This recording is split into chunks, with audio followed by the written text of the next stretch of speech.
Praise the Lord. Good morning. ఈ దిన దేవుని వాగ్దానము మత్తయి సువార్త 7వ అధ్యాయము 8వ వచనము. వెదుకువానికి దొరుకును, తట్టువానికి తీయబడును. అవును సహోదరి సహోదరుడా, ఈ ఉదయకాల సమయంలో ప్రభువైన యేసుక్రీస్తు వారు నీతో పరిశుద్ధాత్మదేవునిగా మాట్లాడుతున్నాను.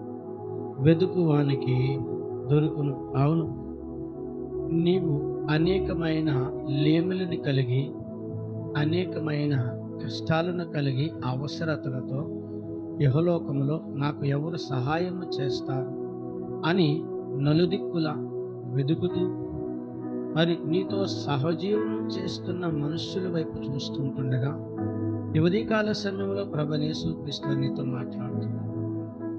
వెదుకు అనగా, వెతకటము అనగా రేయి మొదటి జామున అనగా వేకువజామున లేచి దేవుని సన్నిధిలో మోకరించి శిరస్సు వంచి ప్రార్థించిన ఎడల నీకు ఏదవసరమో ఆ ప్రార్థనను దేవునికి విన్నవించుకుని ఎడల నీ అవసరాలన్నీ ఆయన తీర్చునని ఈ దినము దేవుడు నీతో మాట్లాడుతున్నాడు. అవును ప్రియ సహోదరి సహోదరుడా, తప్పి దేవుడు అనగా నీ హృదయ అంతరంగంలో అనగా నీ హృదయమును తట్టు, నీ అంతరంగంలో ప్రతి కోరికను దేవుని సన్నిధిలో విన్నవించు.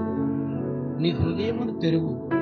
అప్పుడు దేవుడు నిన్నును నీ కుటుంబాన్ని దీవించి ఆశీర్వదించి నీవు ప్రార్థించే నీ ప్రతి అవసరతను తీర్చి ఆయన నామమునికి మహిమ తెచ్చుకొనునని ఉదయకాల సమయంలో వాగ్దానము ద్వారా దేవుడు నీతో మాట్లాడుతుండగా మరి నీవు వెతుకుతున్న వెతుకుటాటను మాని దేవుని సన్నిధిలో వెతకటము అలవాటు చేసుకుంటే నీ ప్రతి అవసరత తీర్చబడును. ఆమేన్. ప్రార్థన చేద్దాం. సకల ఆశీర్వచనములకు కారణభూతుడైన యేసు ప్రభువా, నీ ఘనమైన నామానికి స్తుతులు స్తోత్రాలునైనా, నీ సుందరమైన నామానికి లెక్కలేనివైనా ఉదయకాల సమయంలో వాగ్దానములు చూచిన, వాగ్దానములు విన్న, వాగ్దానములు చదివిన ప్రతి బిడ్డను దీవించండి, నాయన ఆశీర్వదించండి.